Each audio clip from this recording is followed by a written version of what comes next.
Joffrey McClung shares a deeply personal experience in her spiritual memoir, How Learning to Say Goodbye Taught Me How to Live. In the book, Joffrey describes the many lessons and gifts she received during a time of tremendous loss in her life, and how they were put to the test during her best friend's battle with cancer. While describing a time of great sadness, Joffrey's story is overwhelmingly triumphant. Both Joffrey and her best friend Robb experienced grace and healing, as well as learning to move forward with their inner growth despite the pain. As Joffrey says in the book, loss can either break you open or break you down. Your choice. If you choose to allow it to break you open, you can discover who you truly were meant to be before time in the world made you forget. I'm Diane Ray, and today I'm speaking with Joffrey McClung about her book, How Learning to Say Goodbye Taught Me How to Live, a spiritual memoir. And this is a really touching story about Joffrey's profound experience of seeing her best friend Robb battle breast cancer and the lessons that she learned from that. And Joffrey joins me today, and I'm so glad that you could be here to talk about the book. Oh, I'm thrilled to be here with you, Diane. Well, it's really a beautiful, heartfelt story, and I'm so glad you could talk to the listeners about it. So tell me a little bit about what the book is about and about Robb. Well, I think you hit it pretty good. I'll just reiterate it a bit. The story does chronicle the challenges my best friend Robb and I faced when she was diagnosed with cancer, and, of course, how we work to stay conscious and move forward in our growth despite our pain. But I want to be clear here, Diane, this is a triumphant story. Even though on the surface it is a story of saying goodbye, it is actually a story of learning how to say hello to your forgotten self, the self that doesn't need to judge, to control, or to be right, that doesn't lose itself in fear, but the authentic self that always rests in love. And even though Robb and I had different challenges along the way, the journey for both of us was always towards love. And what is the lesson that you think the readers and the listeners to the show today will really take away? Actually, there's several lessons. Maybe we could touch on a couple of those. Well, that would be great. Well, I think we'll start with one of the main messages. And I think the main message is the importance of living your life authentically from a place of love. Now, underneath all the lessons and Robb's story and my story is the theme of returning to love. Whether it's self-love, receiving love, or offering love, it all comes down to love. Are you moving through the world in love or in fear? Now, the journeys we took in the book were constantly focused on moving out of our own fear towards that love. Now, Diane, that meant we had removing the mask and defenses, working to let go of all of our ego safety nets, and having the courage to stand in front of our inner mirror of truth. Now, that idea can seem scary to a lot of people, which is why I think it often takes a loss or crisis to force us to look deeper within and to do the heavy lifting of transformation. But if you're willing to do the work, as we did in the story, you can find your way back to love and actually fall in love with yourself again. And as I say over and over again in the book, which I'm sure you noticed, Diane, everything starts with the self.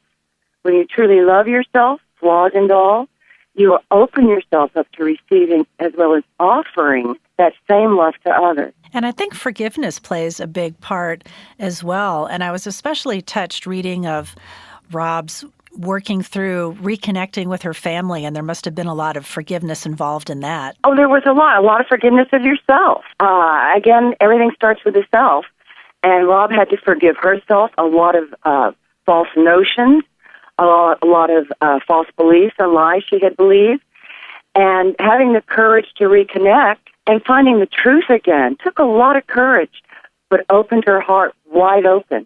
And those last 4 months, I think she did more work then than she had done in the previous years, frankly. And I liked how the book is laid out, and I thought it was really unique that at the end of each chapter you have a list of questions and some thoughts for the reader to kind of go deeper into the work that you and Robb had done. And what inspired you to put the book together in that way? You know, it just came out that way, to be honest with you. I mean, yes, the backdrop is certainly the story of two friends having a life-altering crisis, but the focus of the book quickly became the inner work we did and inner changes we made because of the situation. And what's funny, of course, when I wrote the story, I obviously followed the natural timeline of events. But what really amazed me, Diane, when I went back and read it, and it amazed me because I didn't know this was happening, it was the lessons and gifts also had a natural progression. I mean, each chapter builds on the previous lesson or gift. And I think that makes it very user-friendly. Well, I like how that all came together, and I think a lot of people will benefit from reading this story. And I'm glad that you mentioned at the beginning it is a triumphant story, I thought, even though it does tackle a difficult subject. So, we want the listeners to know it's not a downer of a read. No, it's not a downer. I didn't find it that way. And I didn't feel it when I was writing it either. It quickly became, versus a book about death and loss, really about reclaiming that self, reclaiming love, coming from a place of love. Let's face it, loss puts a big, fat spotlight on both your light and dark aspects. So use that energy for your benefit and growth. I mean, that's what Rob and I try to do every day during this crisis. That's so true, and it really is the Great Equalizer, right? I mean, we all are going to deal with that at some point, so you really give us some great tools to work with. So in the time that's passed since that event, it's been, a couple of years since Rob passed? No, it's only been, that event, I guess it's been about 9 months now. Oh, wow. 10 months, I'm sorry, about 10 months. So still not that much time has passed, but enough that you've had time to do a little bit of reflection. And what would you say has changed in you since going through this and writing the book? Well, I would say, first of all, I had two different things. I had the loss period before Rob, which a lot of changes happened, a lot of inner work with any childhood wounds left over and whatnot, beliefs. But when situation with Rob, it was almost like pop test from the universe, thank you very much. I got to practice everything I had learned during those 8 years. And I got deeper into my own self-love, my own compassion for myself, my empathy, and really understood always, no matter what fear you're in, to find that place of love, to move through the fear to love, and to attack, no, I shouldn't say the word attack, but I'll use it anyway, attack everything in your life from that place of love versus fear. And Rob gave me that opportunity to practice it, frankly. You're an independent filmmaker, and, I'm sure you've got a lot going on. What are your plans now that the book is out? Maybe a film in the works? I would love to go back to film. It is one of my passions. I love the performing arts. I'm not going to lie to you. I would love to do theater again as well. Right now, my focus, obviously, is to get this book moving along. I'm not well known, so that's going to take some effort in that sense. To work on my blog, that's on my website. But I'm currently working on a workbook that will be available on my website soon, I'm hoping. That's going to go more into depth of how to work with your emotions, understanding and working with them, how to discover and detect your hidden beliefs, and basically how to become your own spiritual detective. So that's really the focus I'm right now, because I feel like the book gave a great story and a great example of what does come up and how we use what came up to move through different issues and return to love.